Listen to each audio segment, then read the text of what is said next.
Cari Shalom, bien-aimé dans le Christ, cet extrait vous est présenté par le Finish Work of Christ Ministries, autrement nommé Centre de Christ. Soyez encouragés pendant que vous écoutez.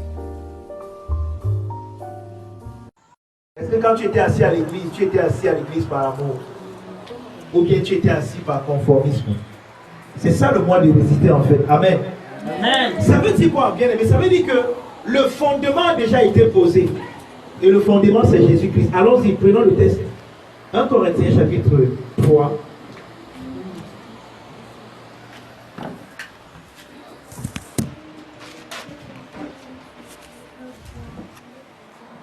« 1 Corinthiens chapitre 3.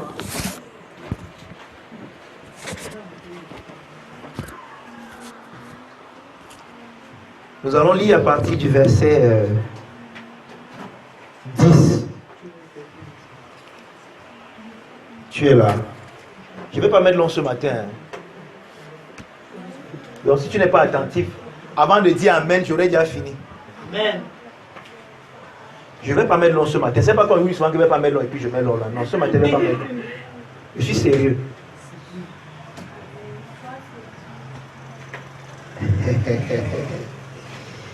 À partir du verset 10, quelqu'un est là?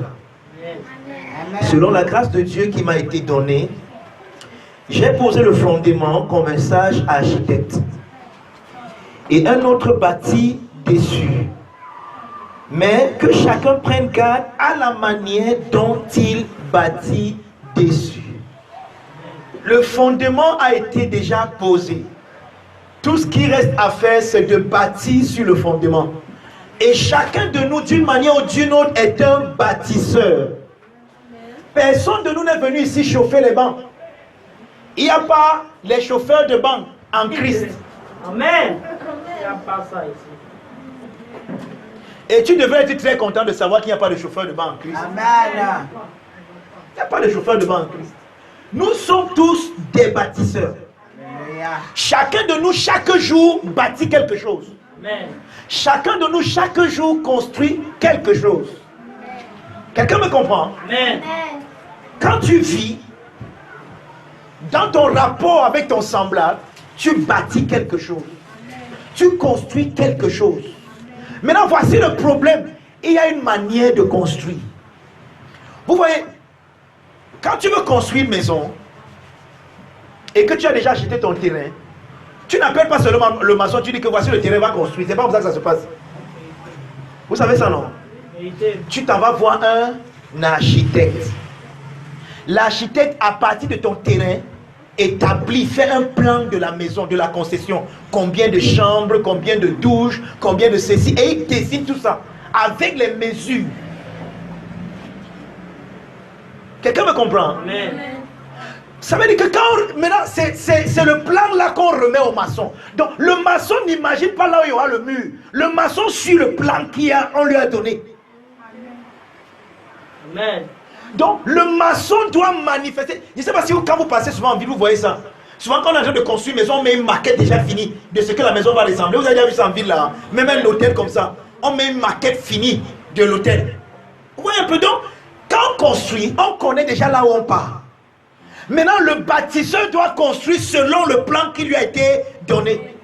Oh, il y a un plan qui nous a été donné en Christ. Amen. Le plan qui nous a été donné en Christ s'appelle l'amour. Amen. Amen. Le plan qui nous a été donné en Christ s'appelle l'amour.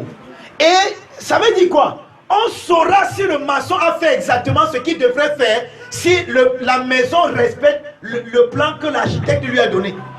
C'est ça, n'est-ce pas? Ouais. Maintenant, si la maison ne respecte pas le plan de l'architecte, qu'est-ce qu'on fait? On détruit cette maison et on recommence. Parce que la maison qui n'a pas respecté le plan n'a pas pu résister. Amen. Vous comprenez maintenant résister? Amen. Donc l'œuvre que tu bâtis, si tu la bâtis par amour, lorsque l'amour va donc venir regarder l'œuvre que tu as fait par amour, alors ton œuvre qui est faite par amour va passer au test de l'amour et va résister. Amen. Amen. L'épreuve, c'est l'amour.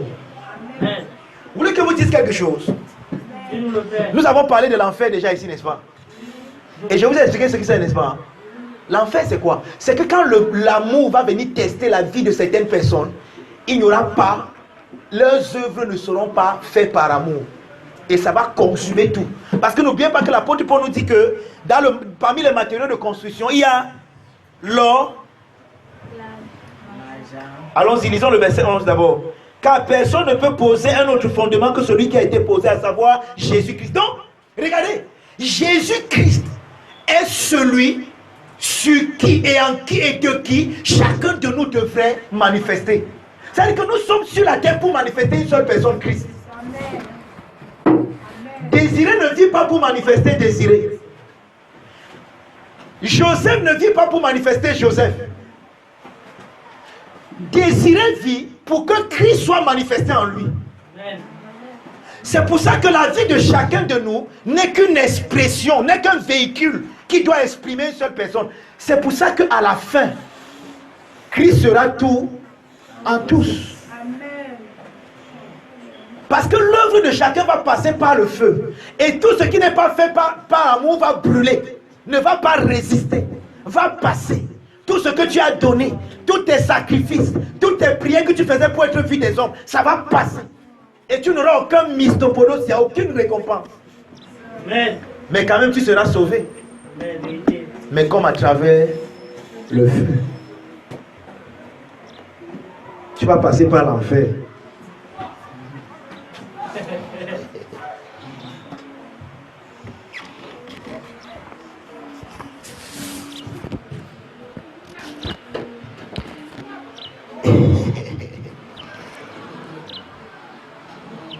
Amen. Amen. Verset 12. Or, si quelqu'un bâtit sur ce fondement, avec quoi? De l'or, de l'argent et des pierres précieuses. Vous voyez un peu? Voilà le premier type de matériau avec lequel tu peux bâtir. L'or, l'argent et les pierres précieuses. Maintenant, qu'est-ce qui se passe quand l'or, l'argent et les pierres précieuses touchent le feu? Qu'est-ce que le feu fait? Le feu les consume. Hein? Non. Quand l'or, l'argent et les pierres précieuses vont au feu, le feu manifeste leur vraie valeur. Si on vous montre l'or qui n'est pas encore passé par le feu, vous n'avez pas à reconnaître que c'est l'or, ça ne brille pas. Si on vous montre le diamant qui n'est pas encore passé par le feu, ça ne brille pas.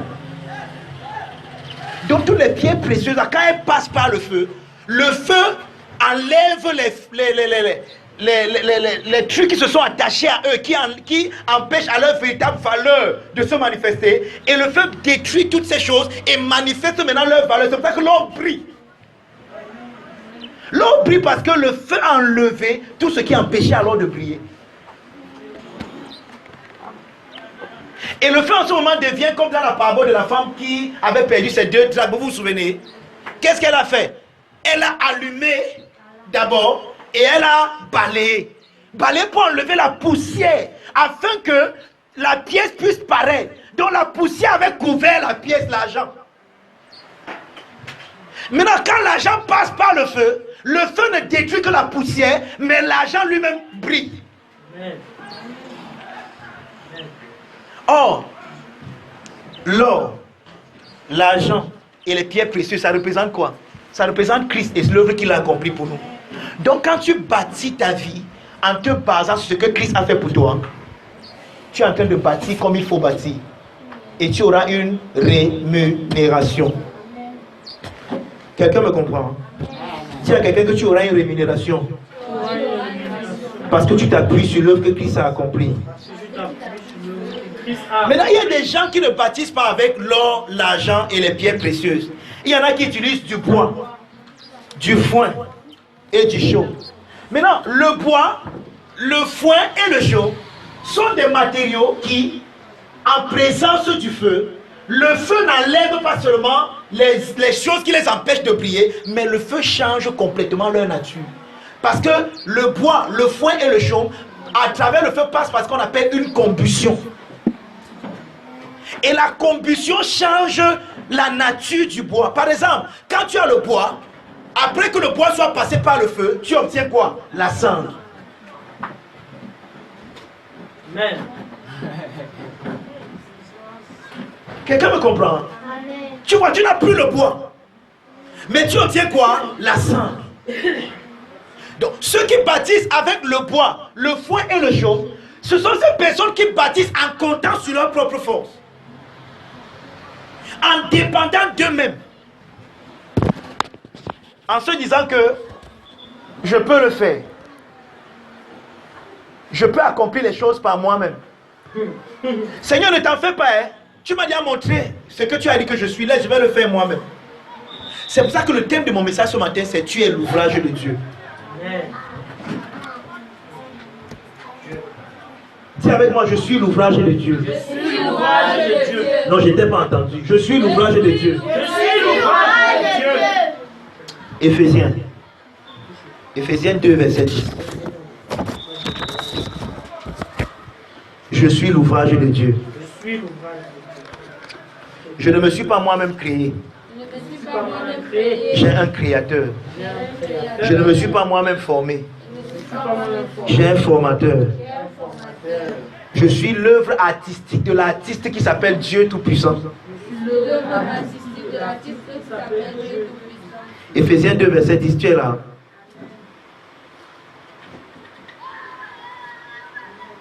Car nous sommes son ouvrage. Car nous sommes son ouvrage. C'est ce qu'on appelle l'ouvrage. Vous voyez, ça n'a pas atterri ici. Ça, le pupitre ici. C'est l'ouvrage de quelqu'un. Mais vous voyez, il y a quelqu'un d'autre à qui on peut donner de fabriquer ce pupitre. Et il va le faire plus beau que celui-ci. Hein? Ça veut dire quoi? Le pupitre ici est comme ça, pas à cause de lui-même. Le pupitre ici n'a pas choisi d'être comme ça. Il est comme ça parce qu'il est un ouvrage. C'est-à-dire qu'il est la manifestation de la pensée et des prouesses de quelqu'un. Quelqu'un s'est assis et il a dit je vais faire un pupitre. Et voici les dimensions et voici comment ça sera. Et directement il a formé le pupitre ici. C'est ça un ouvrage. Donc l'ouvrage c'est la manifestation de la pensée de quelqu'un d'autre. Donc quand tu dis que tu es un ouvrage, ça veut dire que tu es la manifestation de la pensée de quelqu'un d'autre. Mais est-ce que vous savez que plusieurs d'entre nous ne vivons pas comme ça? Nous ne savons pas que nous sommes la manifestation de la pensée de quelqu'un d'autre. Vous voyez, nous faisons tellement d'efforts pour essayer de nous en sortir dans la vie. Je vous disais ici vendredi que aujourd'hui c'est très difficile de voir quelqu'un dire que tout va bien. Tu poses la question par exemple à Thomas, Thomas comment tu vas? Ah papa, le père on pousse. Le père on pousse, on met la carte. Vous savez pourquoi? Parce que les gens sont tombés dans le piège de penser que ils sont les artisans de leur propre vie. C'est pour ça que vous allez entendre les mots comme c'est ma vie, je fais de ça ce que je veux. Ce n'est pas ta vie. Je suis désolé, ce n'est pas ta vie. Tu es l'ouvrage de quelqu'un. Amen. C'est pour ça que la personne peut dire, lorsque tu n'es pas en train de vivre et en train de suivre le chemin qu'il a tracé pour toi, que tu es perdu. Oh, je ne peux pas perdre une chose qui ne m'appartenait pas. Je ne peux pas parler d'un téléphone que j'ai perdu quand le téléphone n'était pas d'abord pour moi. Ouais, je veux parler dans une vitrerie, même à quoi il dit que moi mon téléphone que j'ai perdu, donnez-moi mon téléphone. Tu ne veux pas mon téléphone. Non, on va me chiffrer, on va penser que je suis fou. Et en fait, je suis fou. Donc, tu ne peux pas perdre ce qui n'était pas d'abord à toi. Donc, si Dieu appelle ces gens des perdus, c'est parce qu'au départ, ils appartenaient à Dieu. Tu es l'ouvrage de Dieu, c'est ce que je veux te dire ce matin. Amen. Et si je réussis à te dire ça, je finis, on clôture, on partage la grâce, on rentre chez nous. Amen. Tu es l'ouvrage de Dieu. Amen. Est-ce que tu sais que si tu comprends que tu es l'ouvrage de Dieu, tu ne vas plus jamais t'inquiéter de ta vie? Amen. Tu ne vas plus jamais te faire du souci. Pourquoi nous inquiétons-nous? Parce que nous pensons que notre vie est entre nos mains. Et que c'est par nos propres efforts que nous allons nous en sortir. Vérité. Frère, c'est comment? Gars, je me bats pour m'en sortir dans la vie. Ok, continue à te battre, frère. Imaginez-vous que le pupitre se batte. Ce n'est pas ici aujourd'hui.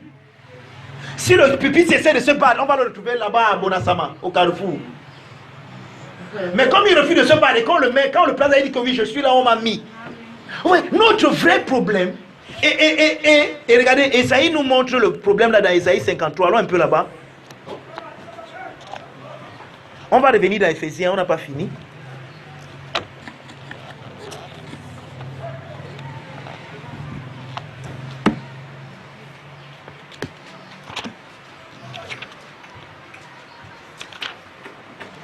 Ésaïe 53.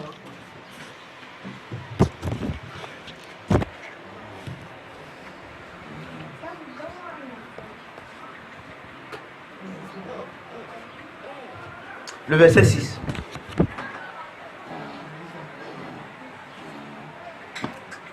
Ésaïe 53, le verset 6. Vous êtes là.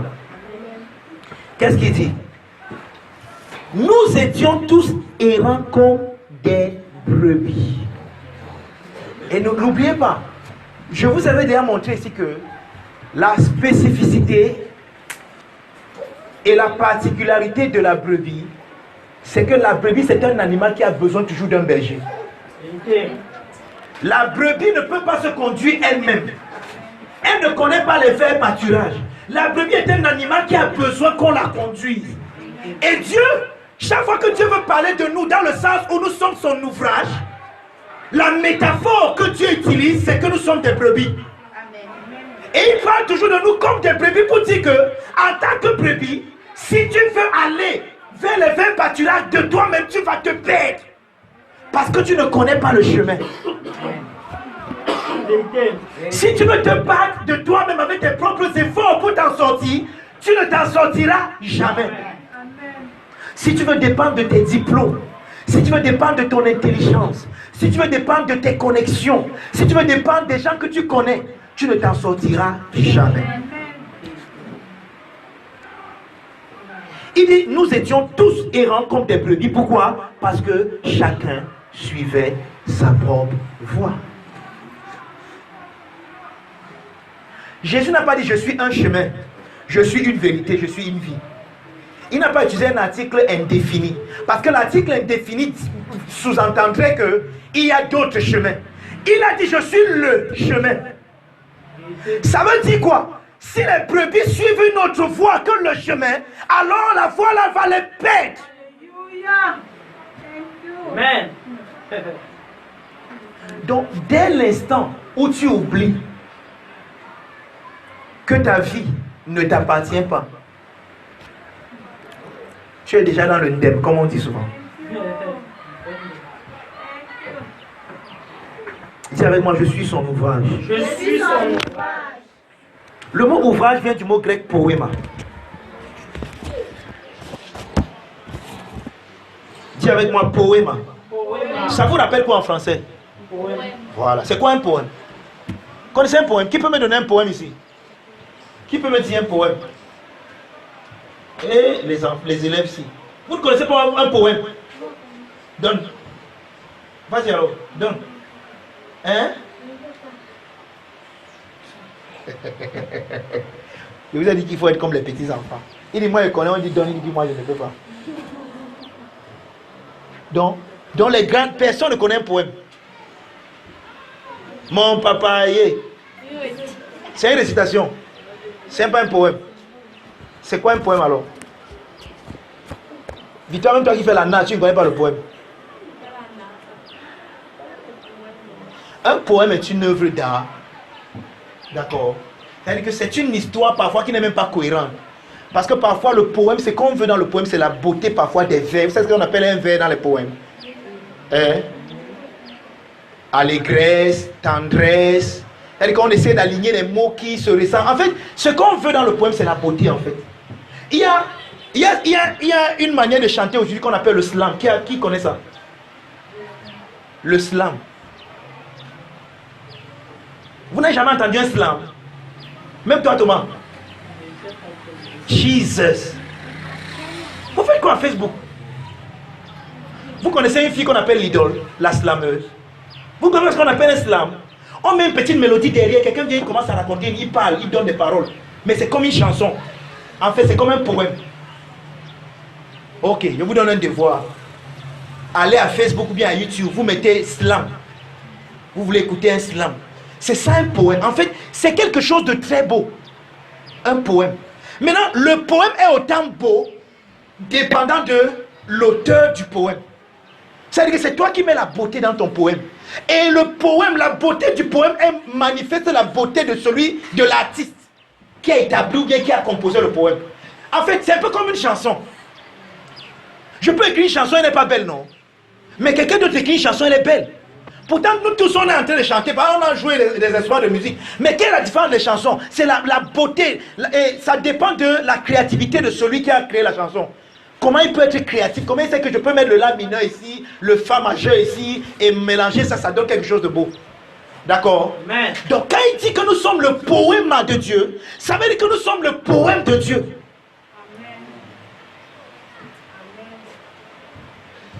Amen. Merci pour votre enthousiasme. Ça veut dire que quand le Père, le Fils et le Saint-Esprit sont en train de jouer, de s'amuser dans la beauté de leur personne, ça donne ce que tu es. Amen. Amen. Amen. Regarde, tu sais qui tu es. Quand on dit que tu es l'ouvrage de Dieu, c'est-à-dire que quand le Père pense à quelque chose qui est beau, à quelque chose qui est tellement excellent, ça donne ce que tu es. Alléluia. Amen. Ok. Je vous ai dit que les enfants vont vous précéder dans le royaume des cieux ici là. Amen. Le petit chien est à Bafana. Les vieux sont les méga.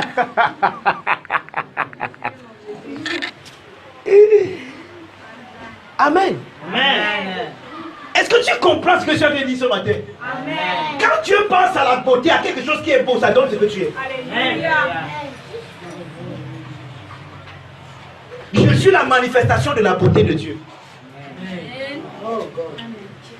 Quand on me regarde, on voit combien beau Dieu est. Amen.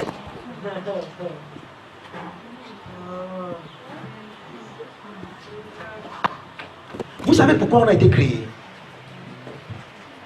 Vous savez pourquoi on a été créé? Donc quelqu'un va dire que pour adorer le Seigneur matin, midi, soir, alléluia. Oui, c'est pas mauvais, mais c'est incomplet.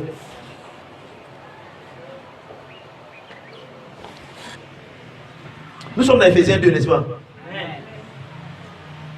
Lisons à partir du verset 6. Et je crois que c'est le dernier passage qu'on va lire ce matin. Il vous a dit qu'il ne serait pas long ce matin. Non? Il nous a ressuscités ensemble.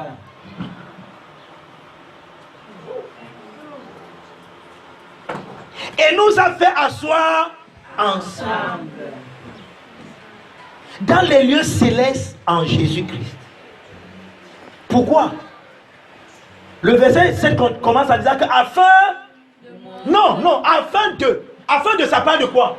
Le but pour lequel il nous a ressuscités, parce que n'oubliez pas, laissez là-bas, revenez encore au verset 10. Car nous sommes son ouvrage, écoutez bien, ayant été créés en Jésus-Christ. Laissez pour d'abord. Laissez d'abord pour. Je veux que vous voyez d'abord là où nous sommes son ouvrage, pas ayant été créés à Douala Abonasama. Nous sommes son ouvrage parce que nous avons été créés en Jésus-Christ. Or, à quel moment avons-nous été créés en Jésus-Christ? Lorsqu'il nous a ressuscités ensemble. Donc, la création que nous sommes, c'est une création qui a vaincu la mort. Amen. C'est une création qui a vaincu la laideur de la mort. Peut-être qu'il faut que je parle comme ça. La mort est laide. Et cette création a vaincu la laideur de la mort dans la beauté de la vie de Dieu. Amen.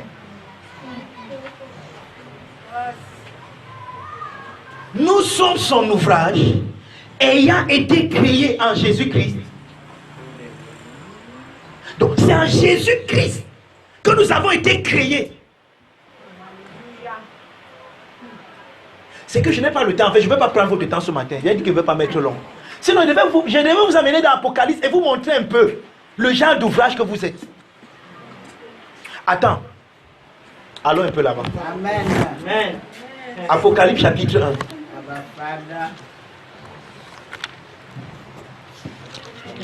Vous allez voir à quoi vous ressemblez. Voici ta description spirituelle. Donc toi qui es assis là, qui te regarde comme le dernier, voici qui tu es. Apocalypse chapitre 1.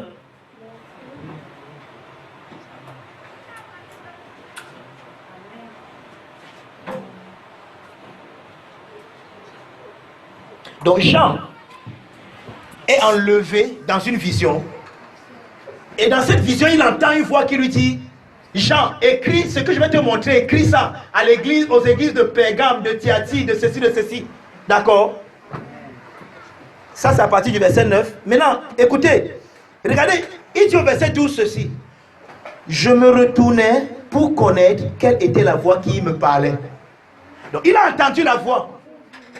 Maintenant, il veut se retourner donc pour voir celui qui parle. Jean, dès qu'il se retourne, il voit Jésus-Christ glorifié. Amen. Quelqu'un me comprend? Amen. Maintenant, regardez ce qu'il voit. Oh, n'oubliez pas, qui est Jean? Jean, c'est le bien-aimé. Jean, c'est le disciple qui était toujours couché sur la poitrine de Jésus. Même lorsque Jésus a dit que l'un de vous me trahira, les gars ont commencé à dire que Seigneur, aide-moi, Seigneur, aide-moi. Vous savez à qui on a demandé de demander à Jésus? Pierre dit à Jean que demande un peu qui c'est. Donc tout le monde disait que c'est moi, c'est moi. Il y a une seule personne qui ne disait pas que c'est moi parce qu'il était couché là où le cœur de Jésus battait. Et il sait que, étant couché là, je ne peux pas te trahir. Donc Jean est habitué à se coucher sur la poitrine du maître. Voici donc Jean revoit la même personne sur la poitrine de qui il avait l'habitude de se coucher. Mais maintenant cette fois-ci, il voit Jésus qui a été ressuscité, qui est devenu le nouvel homme. Et nous avons été créés en lui. Or, si nous avons été créés en lui, c'est parce que nous sommes devenus conformes à lui. Amen. Amen. Amen. Tu veux savoir qui tu es spirituellement? Amen. Jean s'est retourné pour regarder Thomas. Voici ce qu'il a vu. Jean s'est retourné pour regarder Lydie. Il entend la voix parler. Il y a une soeur qui prie ici. Mais quand je me retourne spirituellement pour la voir, voici ce que je vois. Dans les profondeurs, dans les lieux très hauts, dans tout l'univers. Tu es le seul Dieu. Je me retournais pour connaître quelle était la voix qui me parlait. Et après m'être retourné, je vis 7 chandeliers d'or. Oh, je n'ai pas le temps de vous expliquer tous ces symboles maintenant, mais on va le faire. Ce que je veux d'abord que vous remarquez, c'est l'aspect physique de cet homme. Quand on parle du corps glorifié, vous ne savez même pas qui vous êtes. Hein? Regardez, au milieu des 7 chandeliers, quelqu'un qui ressemblait à un fiston. En d'autres mots, pourquoi on dit qu'il ressemblait à un fiston? Parce qu'il avait un corps.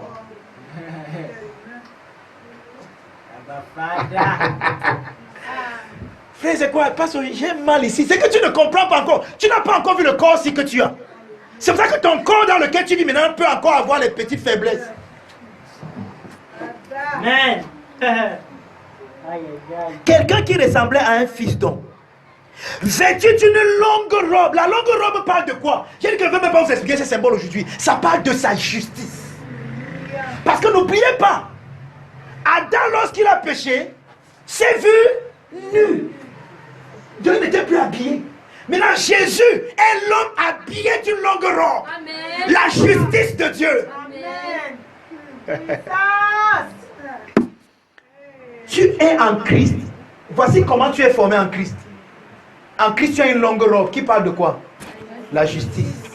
Tu n'es pas juste pour à cause de ce que tu as fait, mais tu es juste parce que Jésus t'a donné sa justice. Ceux qui reçoivent l'abondance de la grâce et le don de la justice. Amen. La justice est un don. Et c'est la robe que nous avons portée. Voici à quoi tu ressembles spirituellement. Tu as une longue robe. Qui parle de quoi? Justice. On continue ou bien on s'arrête là? On continue le Père.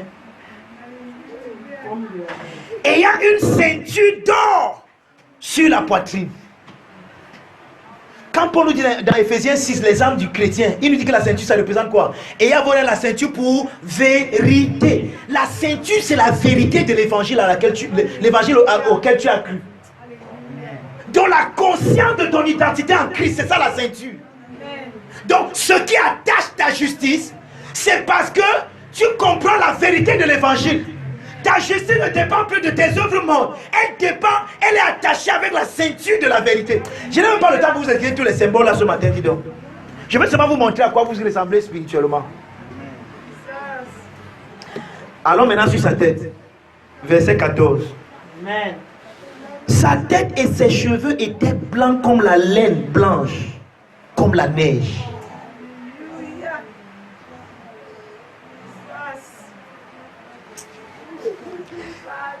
Ses yeux étaient comme les flammes de feu. Ses pieds étaient semblables à de l'airain ardent, comme s'il était emplacé dans une fournaise. Et sa voix était comme le bruit des grandes eaux. Il avait dans sa main droite 7 étoiles. Et de sa bouche sortait une épée aiguë à 2 tranchants. Et son visage était comme le soleil lorsqu'il brille dans toute sa force. Écoutez, Jean, qui a l'habitude de se coucher sur la poitrine de Jésus, quand il voit Jésus glorifié, quand il voit le nouvel homme en Christ, regardez ce qu'il voit. Regardez ce qu'il fait. Verset 17. Quand je le vis, je tombais à ses pieds comme mort. Le gars a vu le nouvel homme en Christ, il s'est évanoui. Parce que n'oubliez pas, Paul nous dit dans Éphésiens que Jésus, dans le corps, si Jésus est la tête, et nous sommes les membres. Donc le corps, si c'est un corps corporatif, ce n'est plus Jésus-Christ, c'est monsieur et madame Jésus-Christ. C'est-à-dire que c'est Jésus et son église. C'est Jésus, la tête et son corps. Donc ce qu'on décrit ici, c'est l'église, c'est toi et moi. Amen. Donc tu peux prendre l'Apocalypse et tu dis que voici comment je suis. Amen. Mes yeux sont brillants comme les flammes de feu. Mon visage brille comme le soleil quand il brille dans toute sa force. Amen. Ça veut dire qu'un sorcier qui a le courage de regarder mon visage, même spirituellement, il est fini. Il tombe, il ne peut que réagir comme Jean. Il tombe, évanoui.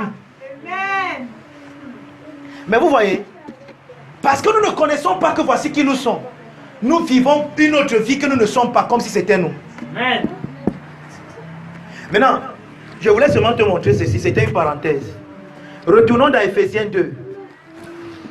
Dis avec moi, je suis son ouvrage. Je suis son ouvrage. Ayant été créé en Jésus-Christ. Ayant été créé en Jésus-Christ. Je suis créé dans le Jésus glorifié. Je suis créé dans le Jésus glorifié. Que Saint Jean le divin décrit dans Apocalypse 1. Saint Jean définit dans Apocalypse 1. Vous pouvez même répéter ce que vous répétez, vous dépasse. Ouais, allô bas.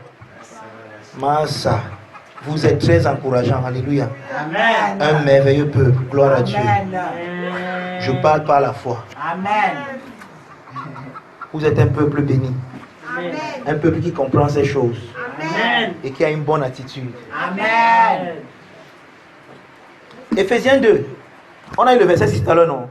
Il nous a ressuscités et nous a fait asseoir. Ensemble ne veut pas dire que Jésus est parti sans nous. Hein. Vous voyez, regardez. Il y a une chose que nous devons apprendre, et je prie que nous puissions comprendre ça ici au centre du Christ. C'est que nous devons être capables d'avoir les yeux spirituels ouverts pour voir les réalités spirituelles au-delà des réalités physiques. Tu vois, tu es très conscient de là où tu es assise maintenant, n'est-ce pas? Tu sais que tu es assise quelque part maintenant, hein? Mais est-ce que tu sais que pendant que tu es assise ici, tu es assise dans les lieux célestes? Amen. Amen. Mais comme tu ne vois pas ça, tu peux négliger. Ça peut ne rien te dire. Amen.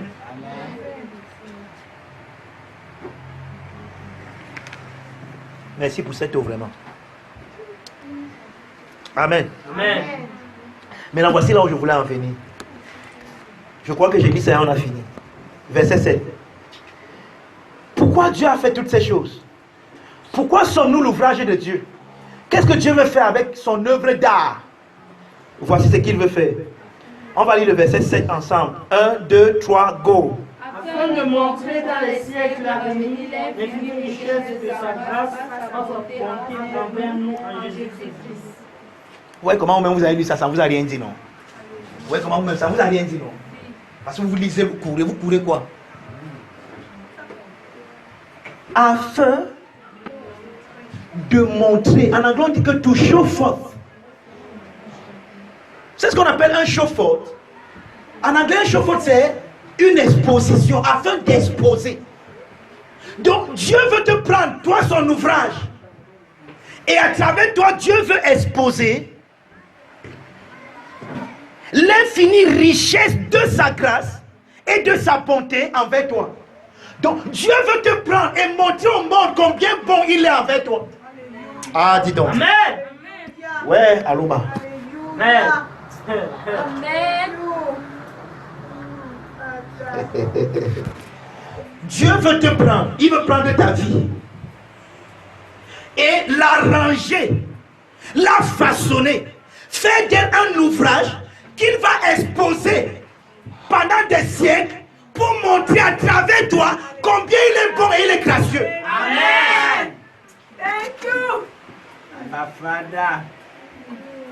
Ça dit que c'est le gens, on va te voir, on va voir, on dit que mon frère, le gars, si on le connaît, ça c'est la grâce de Dieu. Donc, même les gens qui ne connaissent pas Dieu, voient ta vie, disent que si le gars-ci est arrivé là, ça c'est la grâce de Dieu. Non, Dieu existe. Voilà ton témoignage, ouais, dis donc. Vérité. Jesus. Donc, le gars-ci a pu faire ça. Alléluia. Le gars-ci, non, Dieu est grand. Amen. Oh. Amen. Il est grand. Dieu est là-haut. Le gars-ci aussi a fait ça. Non, Dieu est grand.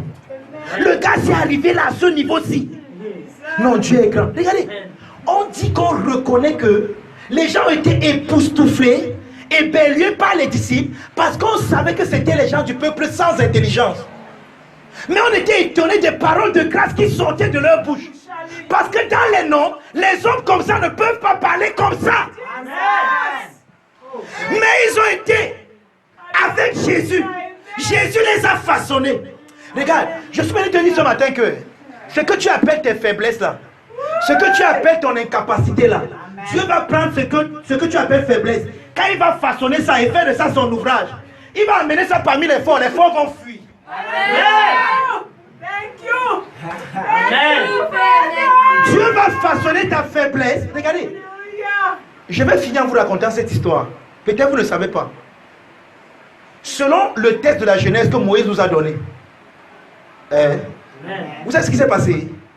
Dieu a pris la boue, la poussière. Il a arrangé ça. Je suis sûr que si on prend la boue, si je prends même le sable ici maintenant, je mets même le ciment dessus, je façonne quelqu'un, ça va rien vous dire. D'accord? Mais quand Dieu a soufflé dans la boue là, son souffle de vie, quand Dieu a soufflé sur la poussière qu'il avait façonné, son souffle de vie, la poussière a donné un être vivant. Beau et merveilleux. Parce que le souffle de Dieu l'a embelli. Amen.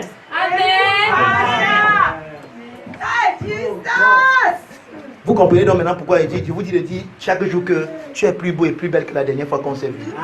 Parce que regardez, le souffle de Dieu embellit. L'esprit de Dieu embellit. L'esprit de Dieu te donne de ressembler à la beauté de Dieu. Parce que Dieu t'a créé en Jésus pour montrer dans les siècles à venir l'infinie richesse. Donc quand les gens vont te voir, on verra combien riche Dieu est. Combien riche la grâce de Dieu est. Combien infinie la bonté de Dieu est. Lorsque les gens vont te voir, on dit que dans la fille ici aussi, elle peut arriver à cette hauteur. Non, Dieu est grand. Mon frère, ça c'est une fille qu'on sait qu'elle ne pouvait pas arriver là-bas. C'est Dieu qui l'a tenu sa main et l'a amené là-bas. Et ouais. Et c'est là où on va s'accomplir la parole qui dit que 10 personnes vont s'accrocher sur un enfant de Dieu. On va lui dire que montre-nous le chemin de ton Dieu. On veut connaître ton Dieu. Amen. Tu es son ouvrage. Amen. Tu es son ouvrage. Amen. Ayant été créé en Jésus-Christ. Amen. Afin de montrer dans les siècles à venir l'infinie richesse de sa grâce et de sa bonté. Et vous voyez même le verset 8 même dit la suite, nous dit ça, n'est-ce pas? Car c'est par la grâce que vous êtes sauvés. C'est par la grâce que vous êtes son ouvrage. Tu pries à cause de la grâce. C'est pas le make-up. C'est pas la cosmétique. C'est la grâce. Tu es beau à cause de la grâce. Tu as pu accomplir ça à cause de la grâce. Tu as pu t'en sortir à cause de la grâce. On t'a jeté dans la fosse aux lions, les lions ne t'ont pas dévoré à cause de la grâce. On t'a mis dans la fournaise, le feu a refusé de te brûler à cause de la grâce. C'est la grâce, frère. Thank you. Pourquoi? Parce que je suis son ouvrage. Alléluia. Je ne me suis pas fabriqué moi-même. Amen. Oui, regardez. Lorsque un artiste fabrique quelque chose, il a le droit de protéger sa chose. C'est pour ça que généralement, quand les artistes écrivent des chansons, ils s'en vont dans une société de droits d'auteur pour protéger leurs œuvres, leurs chansons, leurs livres. Même les livres, on peut protéger. Tu peux protéger ton livre. Amen. Quelqu'un me comprend? Amen. Ça veut dire quoi? Ce n'est pas toi qui te protèges toi-même. Amen. Ouais. Amen. J'ai fini, j'ai fini. Amen. Je quitte devant vous, vraiment. Vous êtes un peuple merveilleux. Je vous aime beaucoup. Un jour, vous allez comprendre ces choses. Amen. J'ai dit que c'est Dieu qui prend soin de toi. Amen. Il dit que qui ne vous passe ses inquiétudes peut ajouter une coudée à la durée de sa vie. Pourquoi vous inquiétez-vous donc? Qu'est-ce que nous allons manger? Qu'est-ce que nous allons boire? De quoi serons-nous vêtus? Il dit que ces choses, ce sont les païens qui les recherchent. Et Dieu sait que vous en avez besoin. Il dit que le Père sait que tu en as besoin. Le Père sait qu'il te faut le contrat là. Le Père sait qu'il te faut l'argent là. Il sait. Et parce qu'il sait, tu as déjà eu. Quelqu'un me comprend? Je veux que tu te mettes debout. On va prier en langue.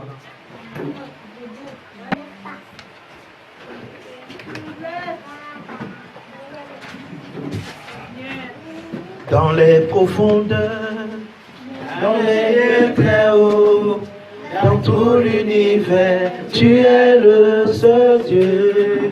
Dans les profondeurs, dans les lieux très hauts, dans tout l'univers, tu es le seul Dieu. Je veux que tu pries, tu dis, je suis son ouvrage, je ne me suis pas créé moi-même.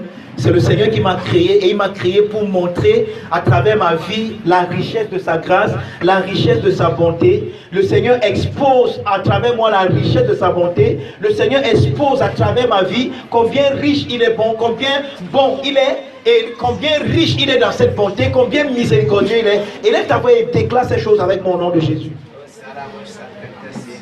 Bien-aimé, lève ta voix. Je veux qu'on prie ensemble. Et lève ta voix et prie. Ne prie pas dans ton cœur, lève la voix et prie, parle. Dis Père, je te rends grâce parce que à travers ma vie, tu exposes combien riche tu es, combien gracieux tu es. Tu démontres à travers ma vie, Seigneur, à travers moi, Seigneur, que tu prends les choses faibles du monde pour confondre les forts, que tu prends les choses qui ne sont pas pour confondre celles qui sont. Et lève ta voix et prie pour toi-même. Déclare, je suis son ouvrage. Je ne me suis pas créé moi-même. Il m'a créé. Il prend soin de moi. Il veille sur moi dans les moindres détails. Et lève ta voix et prie.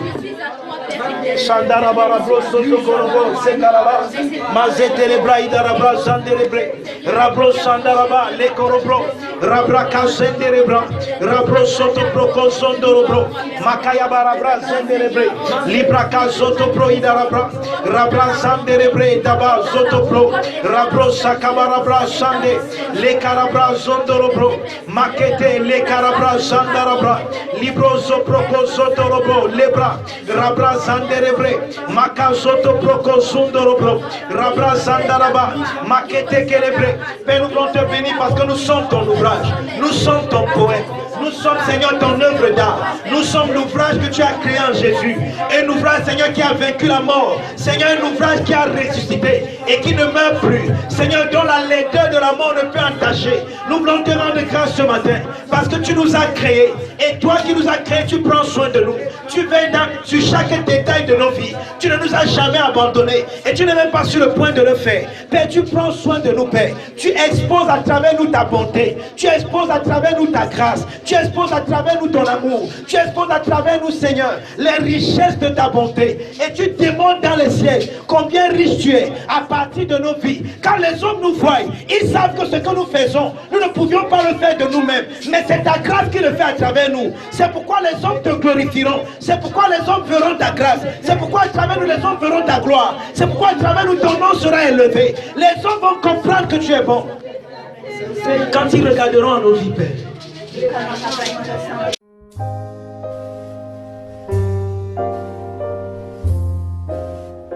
Cet extrait vous a été présenté par les amis et partenaires du Finish Work of Christ Ministries, le centre de Christ, situé en face du lycée de Bonasama à Bonabéry. Rejoignez-nous les mercredis, vendredis et dimanches à 17h30 au Finish Work of Christ Ministries. Nous dévoilons Christ comme étant vous en vrai.